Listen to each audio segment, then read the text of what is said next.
Hour Rewind. This is Callie Florence. And I'm Meg Hofdahl, the one who swears all the time. Do you think they figured that out yet, that I swear all the time and you swear never? Yeah, you know what? Today, my son was like, I'm going to listen to the podcast when I get home from school. And I was like, oh, be careful because Meg swears in this episode. And he's like, yeah, you never swear. I'm like, I know! Oh, I'm sorry. I'm sorry, everyone who's listening with kids. We don't have a swear jar, but maybe you could give us some money for our swear jar. We'll just start a swear jar. Okay. So, how are you this week? Good. How are you? Because you banged your head. Oh my god. Okay, so I was putting up a shelf. And it was going to be kind of like a high shelf. It's a decorative shelf, and I was going to put some stuff on it. And if you have put up shelves, you'll know sometimes they have this certain hanging device where you have to put the nail through the hole and then pull it down. And I thought that it had caught on the nails, but it didn't. So as I was pulling down, it fell from a high height and hit me in the forehead, and immediately goose egg.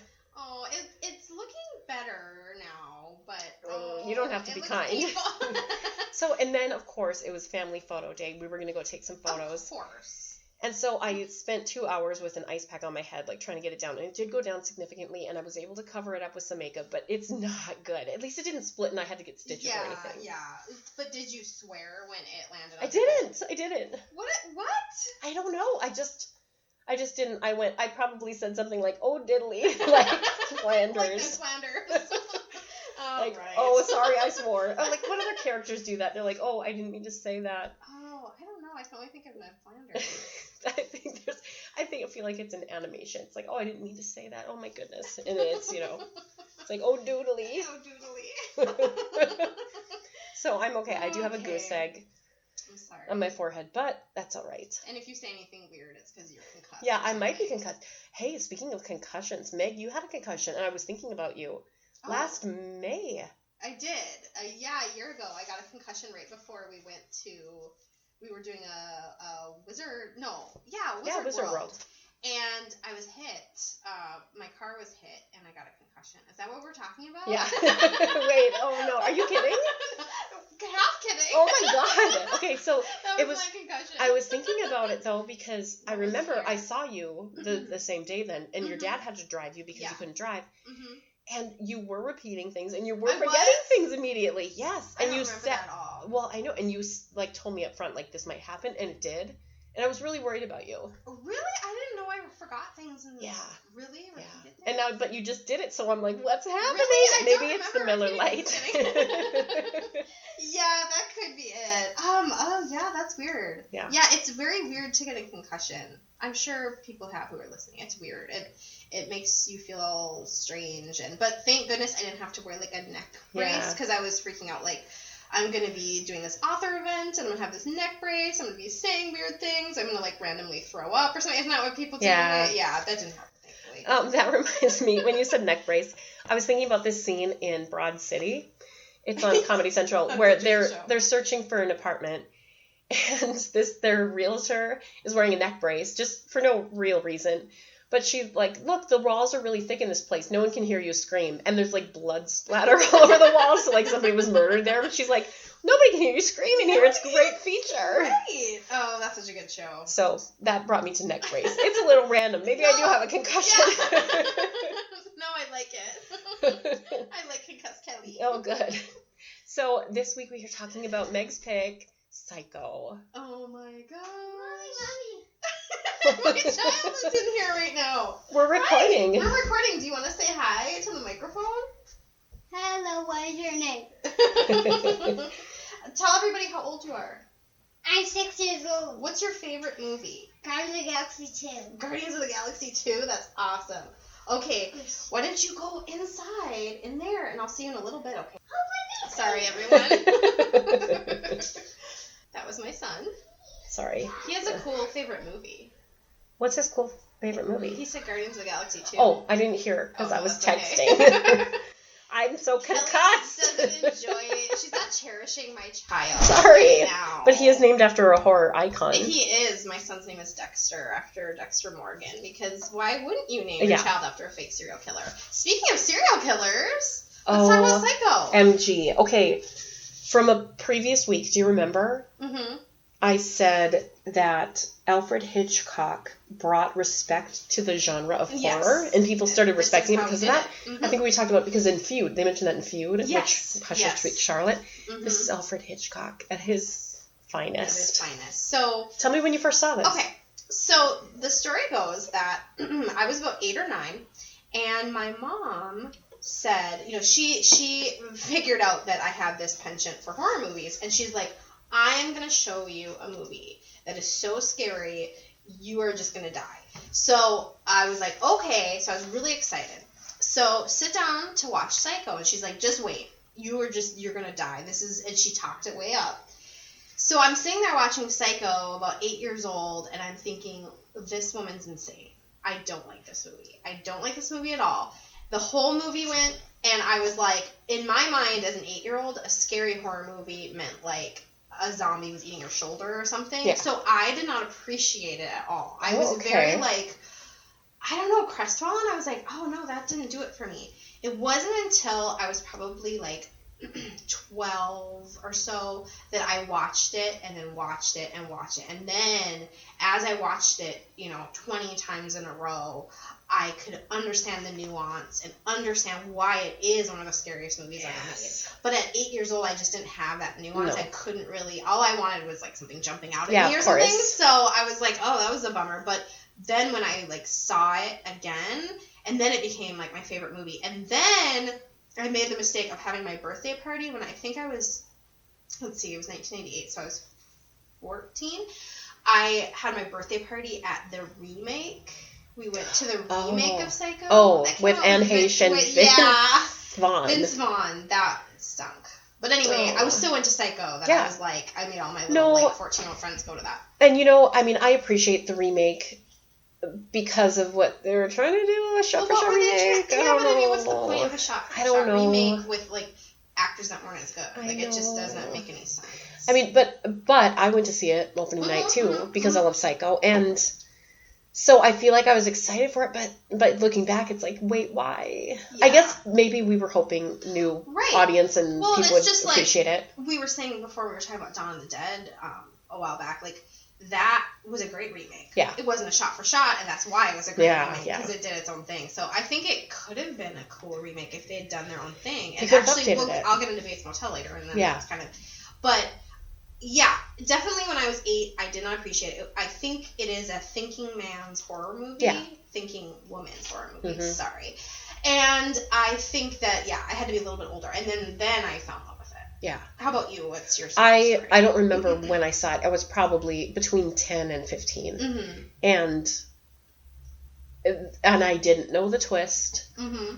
Or anything ahead of time. I mean, and it wasn't built up for me. Yeah. I mean, I just watched it and I loved it. Yeah. It's so good and it holds up. Oh my gosh. It's so good. Holds up.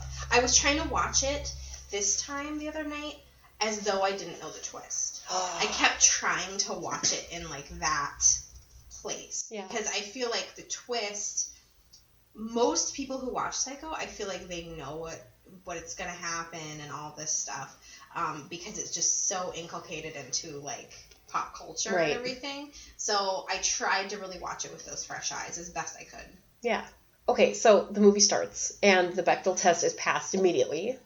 Yes. Yeah, immediately. Which we always talk about, and that's the first thing I wrote down. But it is so beautifully shot. I mean, Alfred Hitchcock, icon. What do you want to say before I get into it? No, go ahead. Just little things. I could talk about every shot and how beautifully shot this movie is, but little things like how relatable it is when she's driving and she's tired. Yeah. And totally getting it. And I just love that every driving sequence is so great, and she's thinking about the things in her head. So well, the music, her face. Yeah. Like her when she's eyes. thinking about things. And she's a woman who's done something wrong, but we still empathize with her. Absolutely. Which, I don't know, were a lot of movies like that existing at that time? I don't know. Where she wasn't perfect. She made a really big mistake, But somehow we feel that empathy for her.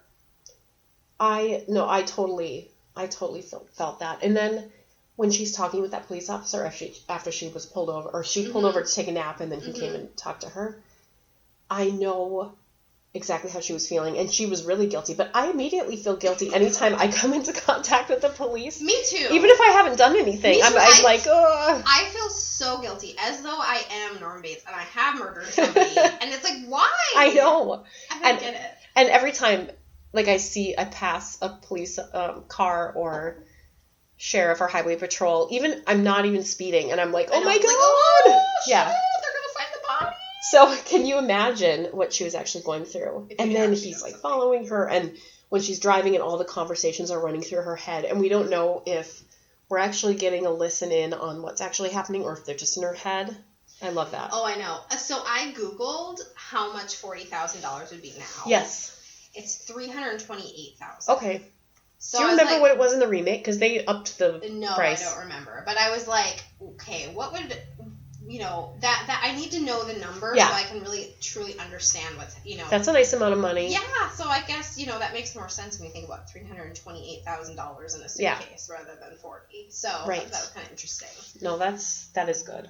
I just love that it starts out with her being like this sexual person, and then she makes this mistake, and now she's going to basically, she's on the lam. She's horrible at being on the lam. Yeah. Can I just say she's absolutely terrible.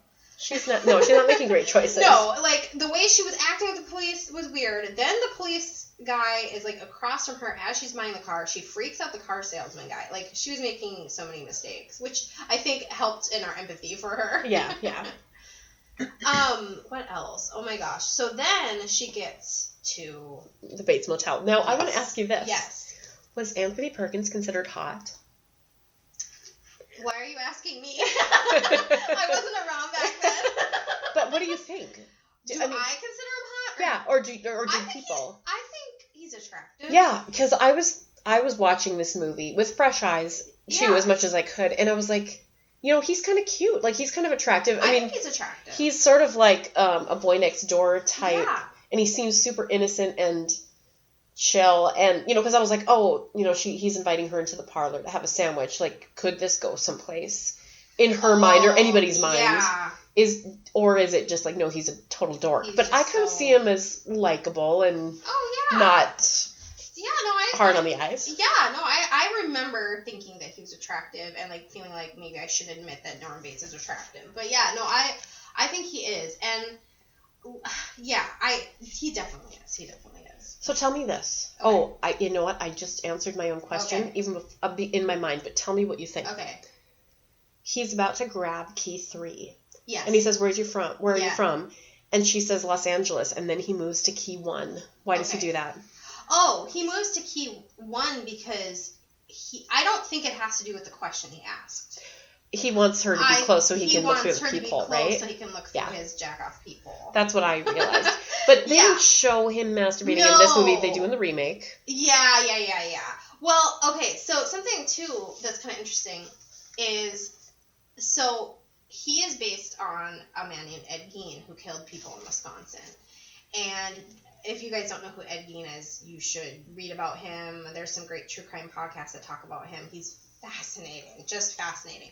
In fact, a quick story, I was 13, and I, of course, got an Ed Gein book from the library when they have, like, the dollar sales or whatever, and it had full pictures of literal dead bodies. Oh, my God! Yeah, and I had my book, I remember exactly what it looked like, everything, and I had a babysitting job.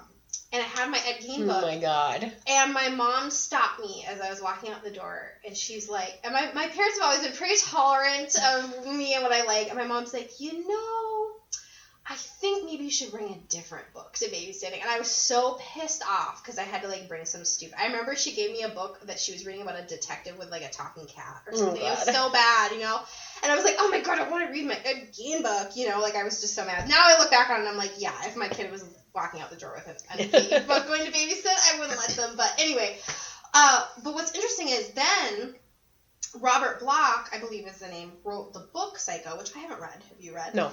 And basing it on Ed Gein. And apparently, Norman Bates in the book is kind of like a boozer and like kind of like this overweight like beer guzzler. Oh. And I was like, I am so glad they didn't portray him that way in the movie. And it also made me not want to read the book because I was like, oh, maybe it'd be interesting to read. But now that I heard that, that boy next door, like, attractiveness where he's disarming to women. Yeah, like, absolutely. You don't feel threatened. Exactly. And he's, like, so kind of cute and sweet and not sexually threatening either. No, it exactly. He's not suave in any way, and you don't feel like he's trying to come onto her. And he loves his mother. He loves his mother. And he has this hobby of taxidermy, and he says it's more than a hobby because he spends all day doing it. Taxidermy. Would you ever have your pet stuffed? No. I mean, I've thought about, like, I have a pug, and I just think it would be hilarious. I mean, that would be really funny, like, to think about, but the actual, I mean, no offense to anybody, but I don't think so. No. I just think it's a little macabre. And, okay, and we love the macabre, but I would not that way. No. Okay, at what point that you get to the Bates Motel, let's pretend it's you. You get to the Bates Motel, and you see Anthony Perkins there, he's kind of cute, and he's talking, like, oh, let's go back and have sandwiches. You're like, okay, this guy's kind of cute. At what point are you like, when would your alarm bells go off? I think when he's like, well, a boy's best friend is his mother. Because that's when the alarm bells went off for me in this rewatch. That's when like, your lady boner just goes. Yeah, like, bye. Yeah. No, no. I think that's a sign because, you know, if a guy likes his mom too much, this thing. It's like you want. Even if you're not a psycho killer and pretending to be the mother. Yeah. Yeah. I mean, if you're too attached to your mother, there's a point when it's too much, right? You want them to respect their mother. You want them to bring her to, like, Olive Garden on her birthday and stuff like that. You want them to call on Sundays, but, like, more than that, like, come on. Yeah, then it's a little weird. What is your red flag moment? The taxidermy, actually. Okay. Probably would bother me. Okay. I mean, I don't know. Maybe in 1960 it wouldn't bother me. Well, I mean, there's still people who taxidermy now. I mean, I know, and it's fine. Like, go, you go, girl. Yeah. But I just personally, would be like, oh, I don't know if this person is like attractive to me anymore. If I know that they're like, I don't know, obsessed with dead things, or well, right? Why wouldn't I like that? But if he was like, oh my gosh, let's talk about Ed Gein, I'd be like, yeah. Yeah, I know. So I don't know. Where are your standards? Yeah. He also says the line here, we all go a little mad sometimes. That's a great classic. Line. There's such classic lines. And go ahead. No, go ahead. I was thinking, you know, she's hungry, and when I'm hungry, I gotta eat. Yeah.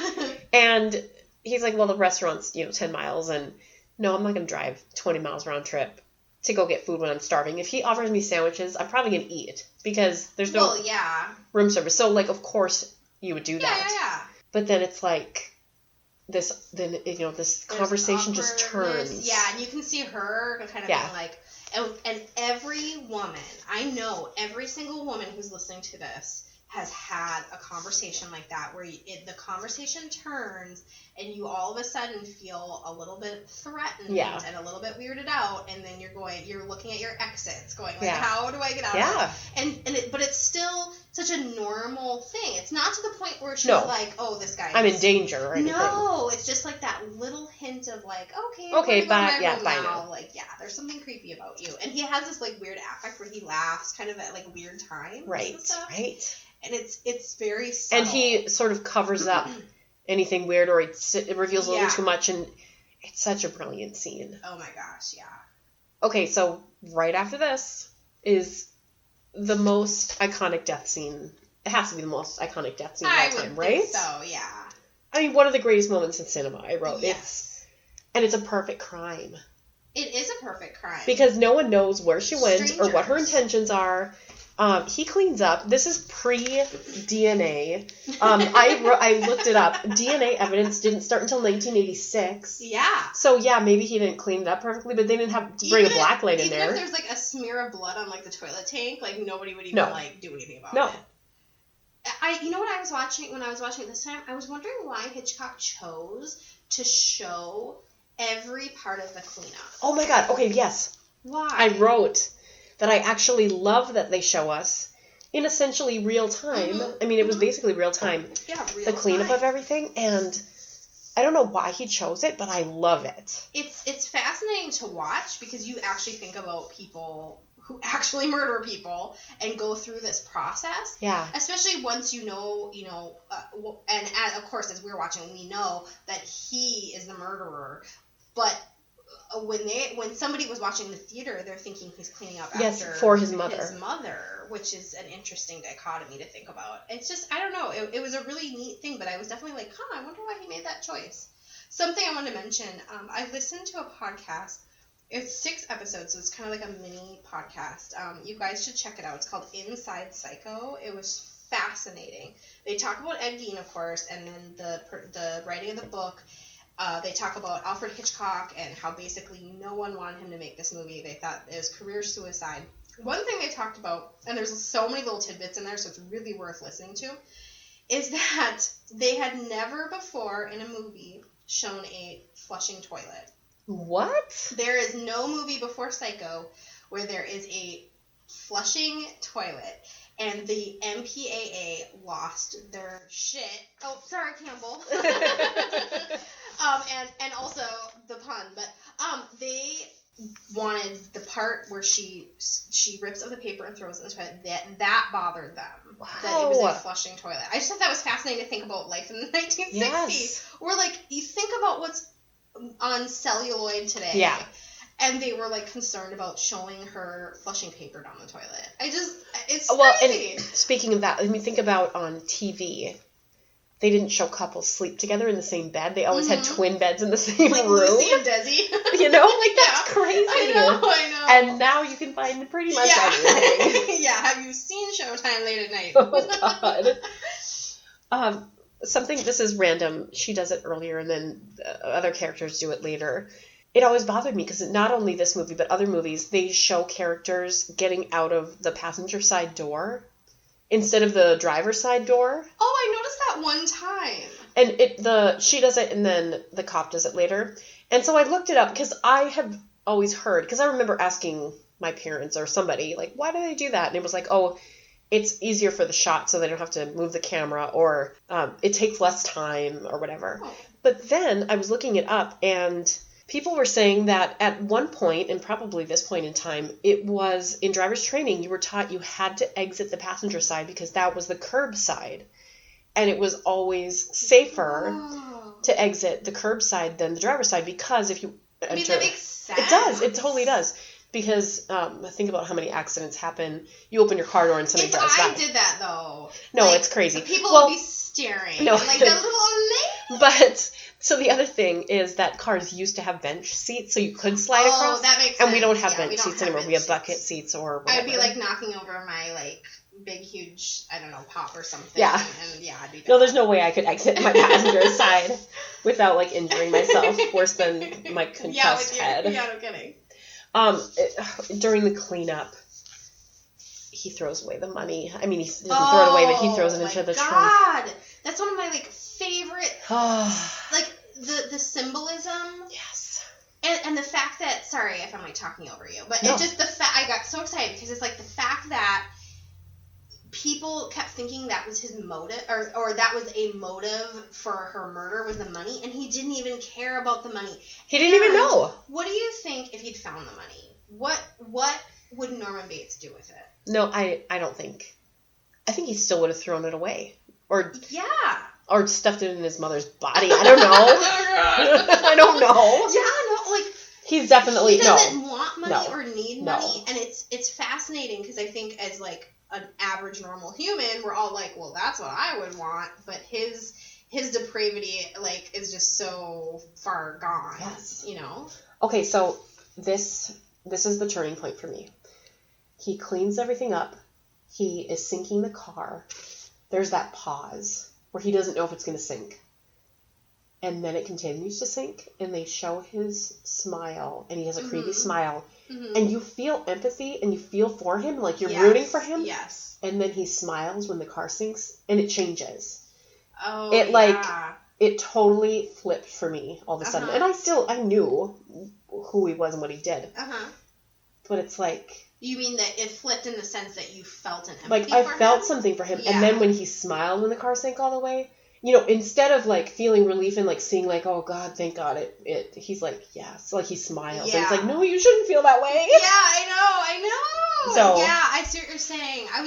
When I was in college, I wrote like a little short thing, and I remember my writing professor pointed out that my first line of the story was, it was something like, I've always related to Norman Bates or something, and she's like, that's the creepiest line I've ever read. Oh. And I was like, really? Like, I feel like there's like I feel like he's an empathetic monster. Yeah. Like, I feel like we can see, and maybe I'm just perhaps I'm like just being fooled by like that boy next door. I don't know. Yeah, no. Maybe he is. So I feel for him, and then it shifts to, okay, no, he is a psycho killer. He is a psycho but killer. I still am rooting for him, like, when he's being questioned by the cop and everything. Because I I'm like, know. oh, I'm nervous for you. Like, hide it better.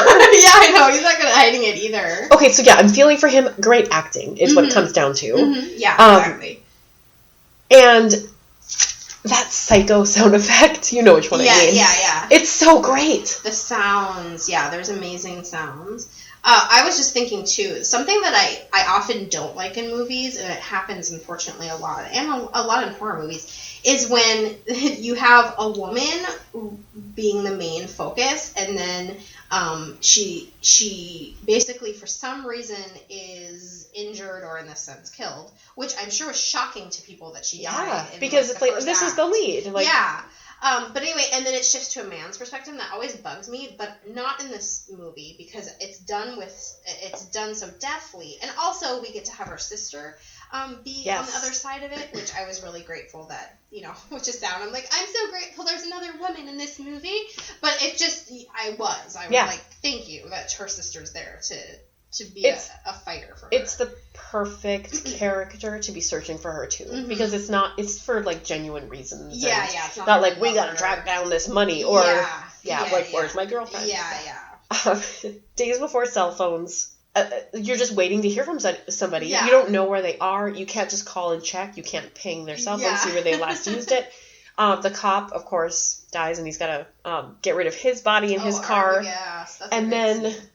Of course, then the sister and boyfriend come. I mean, Norman's problems are piling up, and you're feeling for him because it's like, oh God, this seems so easy to get out of, and now there's more and more people coming. It just keeps coming on poor Norman, and he just wants to be in his little quiet motel. So, this is random, but the sister and the boyfriend doing their own investigating now because the private detective is MIA.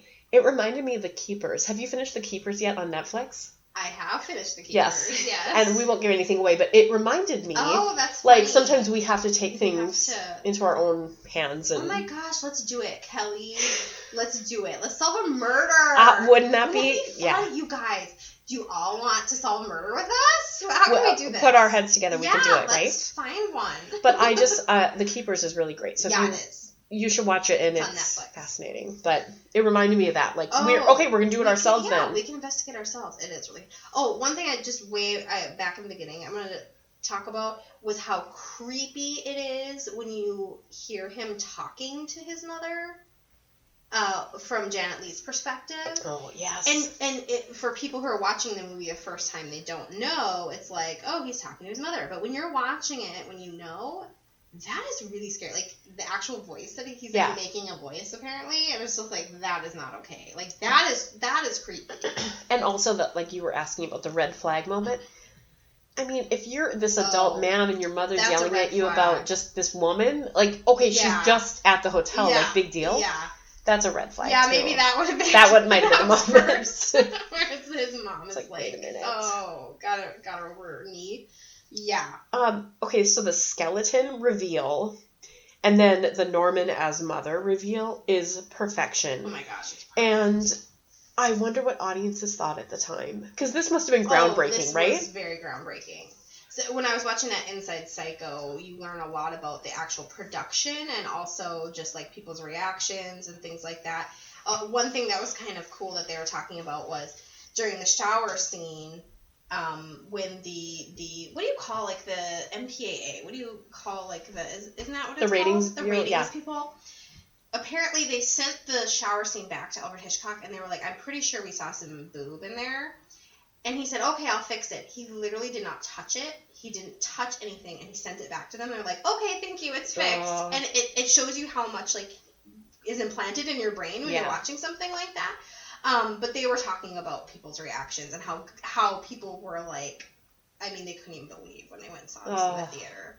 In fact, I wish I had asked my mom, because, you know, based on what she had said when I was 8 about how this is the scariest movie ever, I'm guessing she saw it in the theater. Yeah. And I was like, oh, before we do this today, I should have asked her, like, what her experience was. Maybe you can interview her for our conversation. I would like to. That would be interesting, because I would love to hear, because I think we're so desensitized today. Right. But that is just such a great moment. And, yeah, I can't even imagine in 1960 what that would have been like. Yeah. And our parents were in high school then, so. Yeah. So. Norman gets caught, obviously. He has turned into his mother at the end, and they kind of reveal everything and explain it psychologically. They kind of explain a little too much. I know. I wish they kind of wish they didn't. And they also they ask if he's a transvestite. It's like, oh, come on, guys. Yeah, I know. Well, the explaining scene, it's kind of like, maybe that was necessary in 1960. I don't know. But I think maybe it was, because people were probably like, what the heck is going on? Yeah, he's stabbing people as his mother? I don't get it. Yeah, probably. But how brilliant is that ending scene? It's just him, and he's like, I'm not even going to touch this fly. Yes, It's Speaking so of which, good. there is a fly around. Yeah, it has been buzzing. This is like our Breaking Bad episode with the fly. Yeah. Oh, yeah. So, should I mention more random pop culture things as we're recording? Somehow work. I was going to say The Simpsons, but we already did The Simpsons. What else could we work into this? Psycho. What have they spoofed? There must be things that have spoofed Psycho, like a million. Oh, it's endless. Yeah. I can't even think of anything, though. But that shower scene. The shower scene. God. So good. They didn't talk about in the podcast if it's chocolate syrup, but I'm sure we all heard that that's chocolate syrup. I don't know if it actually is or not. They were talking about in the podcast, again, it's called Inside Psycho. You should check it out. They were talking about how Alfred Hitchcock had people bring different fruit, and then they would he had them stab the fruit, and he would listen, and then he chose which fruit was like the best stab sound. I think it was like a cantaloupe or something like that. But it was kind of interesting. That's cool. Yeah. I've got some questions to ask you. Did it live up to your memories of it? Yes. It's a brilliantly made movie. You know, last week we were talking about Invasion of the Blood Farmers, and this is like the opposite of that. Yeah, it is the opposite in so many ways, but what a great way to elevate horror, and I say that just because it's beautifully shot, wonderfully acted, and scary. And again, it was at a time when horror might not have been necessarily respected. Yeah. And for Alfred Hitchcock to bring people into the genre, thank you. Did any scene stand out to you in this rewatch? The only thing that I really kept thinking about was Anthony Perkins' performance. Yes, I kept thinking of it too. It was mesmerizing. Yeah. And why did we not see him in more movies? We should IMDb him. Yeah. See. I know he did some Psycho. Yeah. Movies. Speaking of which, I'll interject here. How do you feel about the Psycho sequels? Psycho 2 is after his treatment. Yeah, I don't. And he's released. I've seen it, but I can't remember. I feel like I I've watched them on Sci-Fi Channel or something. Okay. Not in a very I haven't really sat down and watched them. So I can't say much about them. Okay. Was there anything you didn't remember in this rewatch that stuck out to you? Oh, I didn't remember that. You know, when they go to where are they at the sheriff's house? Where are they? Oh yeah, the local sheriff's house. They basically tell you what's going on. They're like, she's dead. Yes. But I think it was so much that they, even with that big huge hint, people of that time. I'm saying people of that time, so it was a million years ago. But I think just this was. You give them the benefit of the doubt.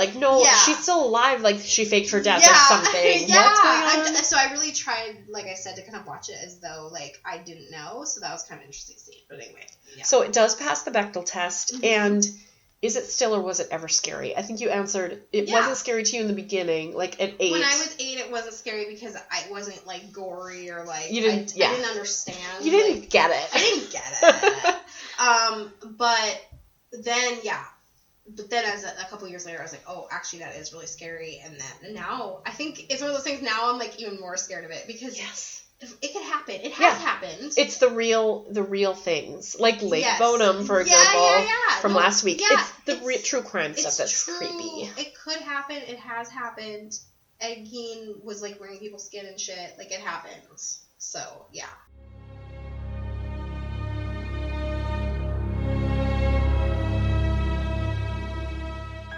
Hi, Lisa. Welcome to Horror Rewind. How are you? I'm great, Kelly. How are you? Good. I was wondering, you are in New York City. I'm wondering if you've seen any good plays lately. We had the Tonys a couple weeks ago. What have you seen? Kelly. I've been seeing a little bit here and there. I actually just saw a show directed by a friend of mine. It was about these two people who live in New York, and their job is to go into people's homes after they passed away and, like, deal with their stuff, especially people that are either, like, hoarders or don't have any known family. And it was called Clarabelle 86. Oh. And I was cruising along and everything was fine until the character Clarabelle, who is the old woman that passed away, decided to show up as a ghost. And that actress was creepy. Ooh. Just like, nope, now I have to walk home by myself in the dark for a while, and there's probably a ghost that's gonna, like, be really lovely in the end, but just, like, my her gosh. aura was so creepy. I don't know how she did it. I have learned a few things. I can embody that. I'll feel like it was a really worthwhile. That's awesome. You know, I love horror movies, of course, but I haven't seen a ton of horror-related plays. I saw you in Dracula a couple years ago. Yes. Which was awesome at the Actors Theater of Louisville. That was a great show, and that got some people screaming in the audience. Terrified. Oh my God, doing the student matinees we were like rock stars on a theme park ride where people were just terrified, and it was so fun. Yes. So much blood. Yes, you've got, and we've shared that on some of our social media too. You've done a lot of scary short films and scary plays, so that's awesome. And it's the most ridiculous thing because, as we're all aware, I'm afraid of these movies. They scare me more than they should, and but I'll do it. Like, I have no problem acting it because I'm in it, and exactly. I'm not. Unless it's like, I've also done films where I'm like, oh, cool, we're just gonna film on the side of this dirt road in Ohio at night. Oh, yeah, that's scary. Well, this week we watched one of the classic scary movies, Psycho. And what did you make for us drink-wise? I tried to psych myself up for this film, and I couldn't do it. I was afraid. So I did a lot of research. I did a lot of reading. And this drink is based on a lot of how it happened, how it was made in some ways, like that infamous shower scene that, like, even I had seen. Right. Because it's everywhere. So I was like, well, how did they do it? What did they use? And in researching it, I learned that the sound of the stabbing was made by stabbing a cassava melon, yes, which is related to the honeydew. And the blood that they used, because it was black and white, they used Bosco's chocolate syrup. Nice. And I was like, all right, this is where we're starting. Perfect. So I've come up with a little drink I'd like to call Mother's Milk. Oh, that's so creepy and so wrong, but I love it. No, like, reading about this film was so great. I'm like, wow, I don't know if I actually could watch this, but maybe I could now because I've read so much about it. Right. I don't know. I'll keep you posted. But so I started kind of researching recipes with melon, and I've made us a little martini this week. Great. What's the ingredients? We are going to start with, or what we'll need for this, vodka, 2.5 ounces specifically. You're going to need a cucumber. You're going to need melon, the cassava honeydew, whichever's available to you, and some mint. Also, the Bosco's chocolate syrup. Great. We are going to start by taking our martini glass, taking our Bosco's chocolate syrup, and we're not going to use a lot. This is more just for effect because the flavors you don't want to overpower the actual cocktail with the chocolate. Right. So just take a little bit of that chocolate syrup and let it drizzle down into the martini glass so we get a little streak of blood running down. Awesome. Yeah, take your martini glass with that chocolate syrup, put it in the freezer so it can set. while we make the cocktail. So to start, you just take like 1/4 inch slice of cucumber, peel it. You don't want any of the edges on there. Cut that up into a few small pieces. Toss that into your shaker. Then you're going to need about 1 inch by 2 inches, like just a little slice of the melon. And then cut that even smaller. Toss that into your shaker. Take about 4 small mint leaves, tear those up, sprinkle them on top of those cut up pieces. And finally, take 1 ounce of vodka. We're not going to put all the vodka in to begin with, but just put 1 ounce of the vodka in with all of that. And now we are going to take a muddler, which is just sort of like a long wooden round-edged stick. Yes. I don't know if that's the proper name. Muddler is some sort of device that you can use to just squish the business out of the ingredients that are in there. I like this phrase of you squeeze the business or squish the business. I'm going to start using that. We're going to work here. Yes. We're going to work and we're going to enjoy the fruits of our labor. Like squish the business out of it because you want to get the juices from the cucumber and the melon to just mingle with that vodka. Once you've done that for about like 1 minute to 1.5 minutes, it's going to be a really good test. You're just jamming it in there. And add the other 1.5 ounces of vodka. Then throw some ice cubes in there, put the top of your shaker on, and shake what your mama gave you. Nice. Sorry. No, it's great. All the mother references we can work into this drink. Give that a good shake, and once you're done, pull out your martini glass from the freezer and go ahead and pour that all in there. It's because of all the fruit in there, you're going to have to kind of bring the shaker down and back again to clear the holes, but make sure you get all of that out. It's super refreshing. As it turns out, it's something that I would like to drink at a spa, maybe. Oh, yeah. Yeah. And then to garnish, forgot, go ahead and slice up another little wheel of cucumber and maybe a little wedge of melon. Pop those on the side of your glass, and you have the mother's milk ready to go. And like, no lie, after last week's sangria and all of that delicious fruit, I was like, I wonder if what's left in this shaker is tasty. It is. Oh, you could even eat that. Okay. It's like a little... Like, you can just hang out in your kitchen and chow on that before you go out to nice. with your friends. Perfect. It's so tasty. Oh, that's awesome. Well, thank you so much. I cannot wait to try it. You're so welcome. Okay, we'll see you next week. Sounds great. Take care. Okay, bye. Bye. Okay, so I'm doing the fast forward this week because I want to talk about Bates Motel. So and I love Bates Motel, but I am not caught up on it, Okay. and I'd rather Meg take it over. Okay, so Bates Motel. First of all, kind of cool. First, when I heard that Bates Motel was a thing, I was like, yes, please sign me up. I'm going to be there. What channel is it on, or was it on? Okay. And I believe you can watch most of the seasons on Netflix. I'm sure they probably don't have the most recent one yet, but I'm sure it'll be up soon. So, Bates Motel, kind of cool. It's filmed actually where I grew up, and my friend actually often gets like little things on her car that they're filming Bates Motel around her house and stuff like that. And she hasn't watched it, and I'm like, you need to watch it. Is it over now, or are there more seasons? No, it's done. Okay, so how many seasons are there? 5. Okay. 5 seasons. And so here's what I think about Bates Motel. It is not perfect in the beginning. The performances, and I've always said this, the performances are, to me, the best acting on television. I think Freddie Highmore and Vera Farmiga, I love them. They should amazing. have all the awards. Yeah. They need all the awards. Whatever award it is, just give it to them. Yeah. Both of them. They're amazing. And everybody on the show. Something I noticed. Yeah.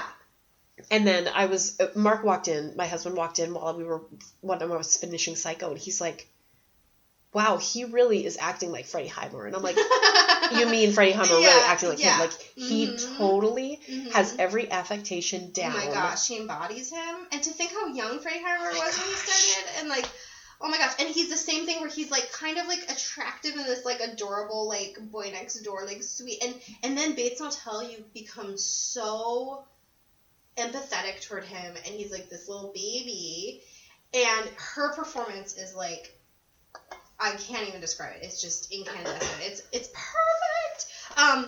So here's what I have to say about Bates Motel.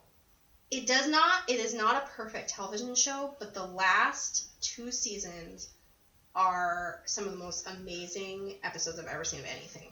Like, and here's what happened. I think what happened was they didn't know how long the show was going to go on for, and they had a lot of, like, plot lines, a lot of filler. But the last 2 seasons, you guys, like, they are going right toward, they're like, going so fast toward what you want them to go toward. Yeah. And it's so good. So, the first couple seasons are good, too. They're really good. But the last 2 seasons, it's worth it to get there. Oh my gosh, it's so good. And we get to see the backstory of Norman. And of course, like, it was funny because I, like, noticed things in this movie, like, that didn't add up to the show. Where I was like, oh, that's a little different than what they said about that or whatever. And it's completely fine. I was thinking about that too. And I was like, nope, it's not going to bother me. Yeah. But, oh my gosh, like, the show, the relationship, obviously, between the two of them is the most important thing. But we get to see Norma, his mother, and, like, her relationships with others. And Norman has a brother. And, oh, my God, it's so good. So when you were talking about, you know, they didn't know how long it would last and everything, it makes me think about TV shows that have a plan and know, like, this is the story we're telling. Here's the arc. I feel like, and that's why network TV bothers me so much. Because a lot of times network TV is just like, how many episodes can we film and what? More. Yeah. Well, and ironically, Carlton Cuse runs this show. Yes, and Lost, exactly. And Lost was a victim of that, where it was like they started having filler episodes because they didn't know how many episodes they needed to do. And then they fixed it and said, okay, here we go, 3 more seasons, and this is the story we're going to tell. And it was good again. Yes, and that's exactly what happens with... And I'll tell you, and I know this cannot be a spoiler alert because we all know it's going to happen. When Norma dies, it is, even though you know it's going to happen. Wait, she's dead? I'm just kidding. A single tear just rolled down Kelly's cheek. I thought she was alive. When it happens, it's amazing, and I'm sure people who've watched it or listening are like, yes, cheering, because it's just such a good show. So yeah, you have to check out Bates Motel. I'm excited to get caught up on it. Really, really good. And you guys should check out that Inside Psycho, that podcast I talked about like 18 times. Another thing I want to talk about, unless you want to talk about Bates Motel anymore. Well, are you changing subjects? Because we need to do our ratings. Okay, let's do our ratings, and then I'll talk about something else. We're going to rate Psycho and Bates Motel from 0 to 10 on ripped shower curtains. With a bloody handprint. Yeah, there you go. 0 being didn't like it. Oh my gosh, wait, I just thought of something. When they do the shower scene in Bates Motel, you guys, it's so good because they flip it on a 10 and it's so good. Okay, sorry. Okay. They do the opposite of what they think. Oh my God, it's so good. Okay. I'm excited. Believe me. Okay, 10 being it's perfect. How many ripped shower curtains with a bloody handprint do you give Psycho? 10, it's Psycho. I give it a 10, absolutely. Yeah. It's a perfect movie. It's perfect. It's a perfect movie. You're right. Bates Motel, I can only rate it on what I've seen, but I'm also going to rate it on Meg's anticipation, or my anticipation of Meg's review of the last few seasons. I'm giving it a 10. What do you give? Well then, yeah, I give it a 10 because it just proves like there can still be good television. And there is good television. Oh my God, the performances. Freddie Highmore? Like, how is it even real? How can he be like that good? And her? I wish them continued success because they're brilliant. And I haven't even seen everything. I saw a preview for the new Freddie Highmore show. I don't know. What is he doing? I don't know. No, what? He's like, it's called like The Good Doctor or something. Oh no. And he's like a doctor with autism. Okay. Sorry everyone. If you have Wait, that, is like, it network TV? Yeah, it's network TV. No. And he's just like he's like saving people's lives, but like he's not good social. Like okay. He's not good socially. I don't know. I was kind of like, oh, okay. On network TV. I know. I mean, there's still good shows on it, but The Good Doctor. I think that's what it's called. I saw it and I was just kind of like, I just kind of felt like an ick. Yeah. All right. What were you going to talk about?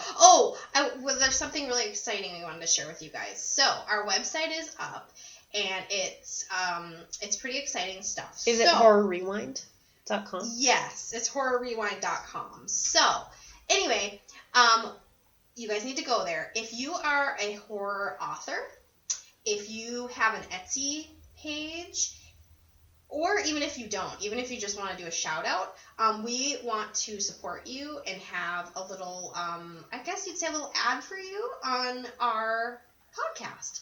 So what we're going to do is we have a sponsor page on there. You're going to fill out something about yourself, like, I don't know, I wrote a horror book and it's available on Amazon, or I have an Etsy page and I like sell taxidermied pugs on there, whatever you like to do.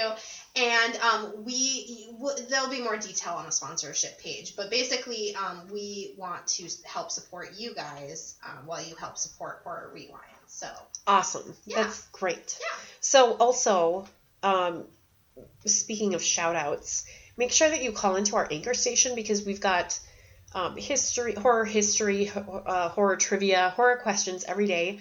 You can download the Anchor app and do a really easy call-in, or you can just listen online. That's fine too. Visit our YouTube channel. We've always got some more content on there.